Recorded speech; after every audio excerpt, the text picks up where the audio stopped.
అందరికీ నమస్తే. ఆలు సమోసా చాలా క్రిస్పీగా వస్తాయండి. ఇలా ఒకసారి ట్రై చేయండి. ఇలాగా సమోసా షీట్స్ అనేటివి మనకి సూపర్ మార్కెట్లో దొరుకుతాయండి. చూడండి ఇలాగుంటే మనకి చాలా పల్చగా ఉంటాయి.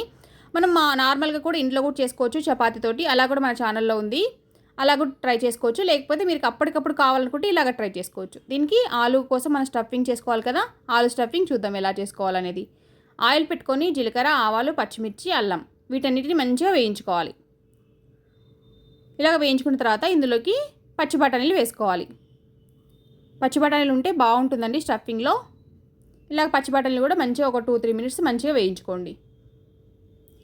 సమోసా మనకి అప్పటికప్పుడు ఫాస్ట్గా కావాలి అనుకుంటే ఇలాగ షీట్స్ తోటి చేసుకోవచ్చండి. ఈ షీట్స్ అనేటివి మనము ఫ్రీజర్లో పెట్టుకోవాలి. చేసుకునే ముందు ఒక 20 మినిట్స్ ముందు తీసి బయట పెట్టేసుకుంటే సరిపోతుంది.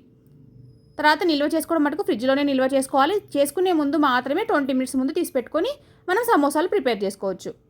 తర్వాత ఆలు పసుపు వేసేసాక ఆలు కూడా ఉడికించుకొని స్మాష్ చేసుకొని ఇందులోకి వేసేసుకోవాలి. తర్వాత సరిపడంత సాల్ట్ వేసుకోవాలి. ఈ సమోసా షీట్ తోటి సమోసాలు చాలా క్రిస్పీగా వస్తాయండి. ఒకసారి ట్రై చేయండి. తర్వాత కొత్తిమీర తురుము వేసేసుకొని ఇలా కలుపుకోండి. ఒకసారి మంచిగా అంతా కలిసేలాగా తాలింపు అలాగే కొత్తిమీర పీస్ గ్రీన్ పీస్ ఉంటాయి కదండి, ఇవన్నీ కలిసేలా కలుపుకోండి. తర్వాత గరం మసాలా, కారము, చాట్ మసాలా, ధనియాల పొడి, తర్వాత కొంచెం నిమ్మరసం. కారం మీ ఇష్టం అండి. ఒకవేళ మీరు ఎక్కువ కారం తింటే ఎక్కువ వేసుకోండి. నేనైతే కొంచెం వేస్తున్నాను. ఇలాగ వేసేసుకొని మొత్తం మంచి కలిసేలా కలిపేసుకోవాలి. ఇక్కడ కలుపుకుంటప్పుడు మీరు సిమ్లోనే పెట్టుకోండి పొయ్యిని. చూడండి ఇలాగ మంచి కలిసిపోయింది అన్నప్పుడు మనం స్టవ్ ఆపేసుకోవాలి. ఇప్పుడు షీట్స్ తోటి మనం సమోసా చేద్దాం. ఇది ఫోల్డింగ్ అనేది చాలా ఈజీ అండి. ఒకసారి కేర్ఫుల్గా చూస్తే మనకి ఈజీగా వచ్చేస్తుంది. పెద్ద కష్టమేమి కూడా కాదు. లెఫ్ట్ నుంచి మనం రైట్కి మడతేయాలి. చూడండి ఇలాగా. తర్వాత మళ్ళీ ఇంకొక ఫోల్డ్ చేయాలి. చూడండి ఈ విధంగా చేసేసాక మనకి ఈ మిగిలిన పార్ట్ అనేది చేతికి ఉండాలి ఇలాగా. ఇప్పుడు మనం ఇందులోకి స్టఫింగ్ పెట్టుకోవాలి. మనకి 1-2 సార్లు చూస్తే అర్థమైపోతుందండి. ఫోల్డింగ్ అంత కష్టమేమి కాదు, చాలా ఈజీ.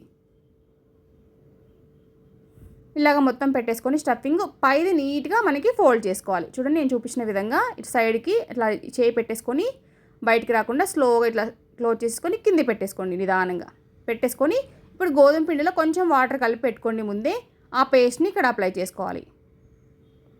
కొంచెం ఎక్కువనే అప్లై చేసుకోండి, మరి ఎక్కువ కాదండి. నేను చూపించిన విధంగా ఇలాగ అప్లై చేసుకుంటే మంచిగా హీల్ అయిపోతుంది. చూడండి ఇలాగా చాలా ఈజీగా ఉంది కదండి ప్రాసెస్. అంతే అండి, అన్నీ ఇలాగనే చేసి పెట్టుకోండి. ఆయిల్ అనేది ఎక్కువ హీట్ కావద్దు.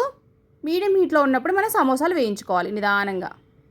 ఎక్కువ హీట్ అయితే పైన తొందరగా రోస్ట్ అయిపోయి లోపల పచ్చిగా ఉండిపోతుంది. కాబట్టి మీడియం హీట్లో ఉన్నప్పుడే నిదానంగా రోస్ట్ చేసుకోవాలి సమోసాలు. అప్పుడే చాలా బాగా క్రిస్పీగా ఉంటాయి, టేస్ట్ కూడా సూపర్గా ఉంటాయి. ఈ షీట్స్ తోటి చాలా రుచిగా ఉన్నాయండి. మీకు ఎవరికన్నా అప్పటికప్పుడు కావాలనుకుంటే ఇలా చేసుకోవచ్చు సమోసాలు. చూడండి గోల్డెన్ కలర్ రాగానే తీసేసుకోవడమే. ఆలు సమోసాలు రెడీ అయిపోయాయి. Thank you for watching. Please support my channel. By by.